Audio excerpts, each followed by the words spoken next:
Hey guys, we're going to be in Proverbs 7 today, and one of the things that this particular chapter is talking about is it's talking about the seduction of sin and the price of it, and he gives some commandments in the beginning on things to watch out for, and then summarizes it at the end. So we're going to read through this real quick, and then we'll just kind of highlight basically what he's saying. So he says in verse 1, My son, keep my words and lay up my commandments with thee. Keep my commandments and live, and my law as the apple of thine eye. Bind them upon thy fingers, write them upon the table of thine heart. Say unto wisdom, Thou art my sister, and call understanding thy kinswoman, that they may keep thee from the strange woman, from the stranger which flattereth with her words. For at the window of my house I looked through my casement, and beheld the simple ones. I discerned among the youths a young man void of understanding, passing through the street near her corner, and he went the way to her house, in the twilight, in the evening, in the black and the dark of night. And beheld, there met him a woman with the attire of a harlot, subtle of heart. She is loud and stubborn, her feet abide not in her house. Now is she without, now in the streets, and lieth in wait on every corner. So she caught him, and kissed him, and with an impudent face said unto him, I have peace offerings with me. This day I have paid my vows. Therefore came I forth to meet thee. Diligently to seek thy face, I have found thee. I have decked my bed with coverings of tapestry, and with carved works, and with fine linen of Egypt. I have perfumed my bed with myrrh, aloes, and cinnamon. Come, let us take our fill of love until morning. Let us solace ourselves with loves. For the good man of the house is not home. He is gone on a long journey. He hath taken a bag of money with him, and will come home at the day appointed. With her much fair speech she caused him to yield, and with the flattering of her lips she forced him.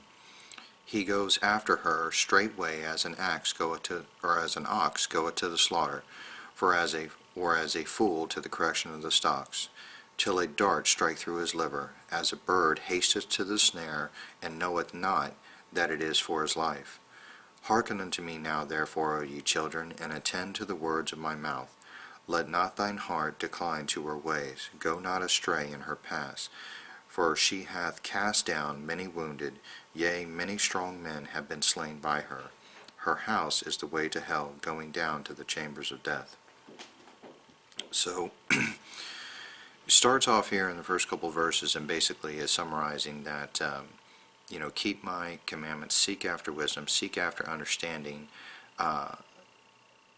through the commandments to avoid this thing from happening. And one of the things that we see here is he kind of illustrates, he gives some commands in the beginning, and then he tells a story, just a hypothetical story, and then he comes out at the end and he says, to avoid this happening to you, and what happened in this story, to avoid all that, keep the commandments, and not just keep the commandments like blindly obeying, but seek understanding and wisdom. Understand the premise and the concepts behind the commandments, what it is that's being told.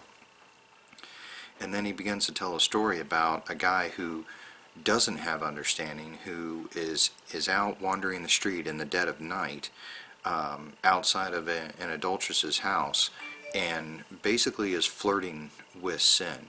You can kind of picture this in your head. This is an individual who's sitting outside of a known whorehouse and is basically just kind of pacing back and forth. Now he knows what he's doing is wrong because he's out there in the dead of night hoping to not get discovered.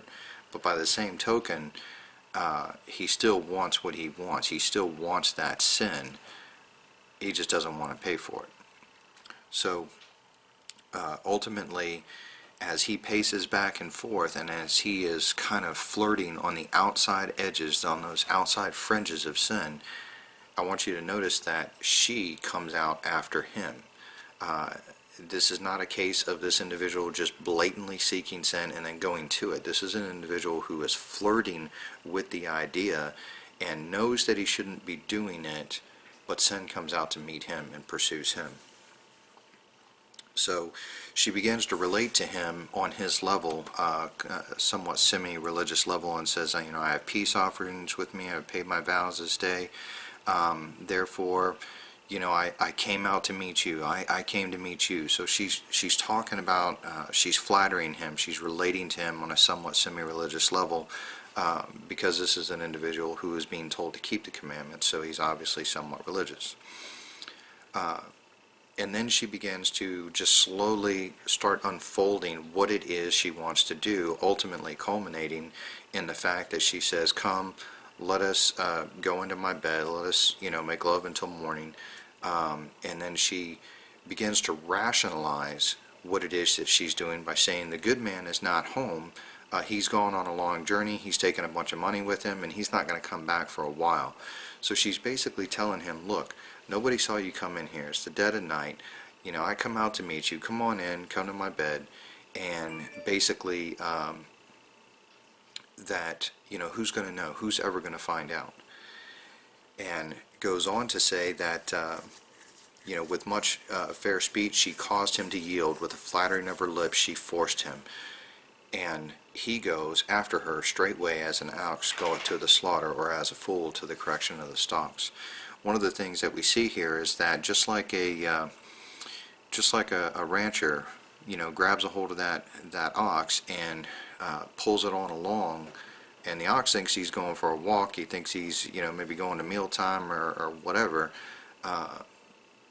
But he obviously has a completely different perspective and a completely different outlook on that situation than the rancher does. The rancher knows that he's taken him to die. The ox has no idea, and that's what's happening here. The adulteress is taking him and is luring him into this sin, knowing what this final outcome is going to be. But the individual who lacks understanding, he's just going along with it because he is just singularly focused on what he wants and not where what he wants is going to ultimately lead. So ultimately this individual gets struck through and he dies, and it says, hearken unto me therefore, all you children, and attend to the words of my mouth. Let not thine heart decline to her ways.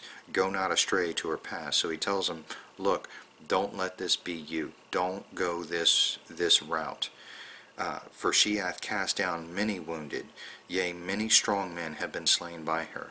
One of the things I want you to see here is that this individual, we saw described as a young man, but the writer here is saying that this is that this particular adulteress has brought down many strong men.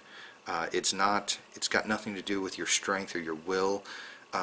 If you're flirting with sin, sin is by far more powerful, especially with our sinful nature that impregnates each one of us. It is far more powerful than even we realize. Even flirting with it, sin will come out and meet us halfway, and it ultimately end up drawing us into that which ultimately results here, which we say in verse 27, her way is the way to hell, going down to the chambers of death.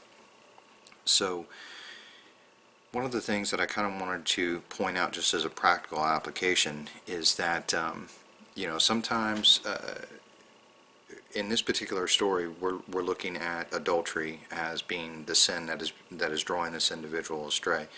But sin of any kind can be, I think, transposed here in this particular case. Whether it be the sin of pride, whether it be the sin of adultery, whether it be pornography, regardless of what sin in particular besets you or haunts you, or you become tempted the greatest towards, we're told to flee that sin. Don't even flirt with it. Don't even go near it. Flirting around the edges of sin is a dangerous, dangerous thing, because that sin will come out to meet you. If pride is your downfall, if that's something that you struggle with, don't put yourself in situations where you can become prideful, where you can become uplifted. Maybe avoid those situations altogether. If pornography is something that particularly plagues you, police yourself. put up barriers on your computer, on your television set. Don't even use them if you need to. Throw the computer out. Get rid of the smartphone and get yourself a little jitterbug or whatever. But flee that temptation, so that you're not lulled into that sin. So I wanted to kind of share that with you guys today. That was something that kind of spoke to me the other day. So anyway, God bless.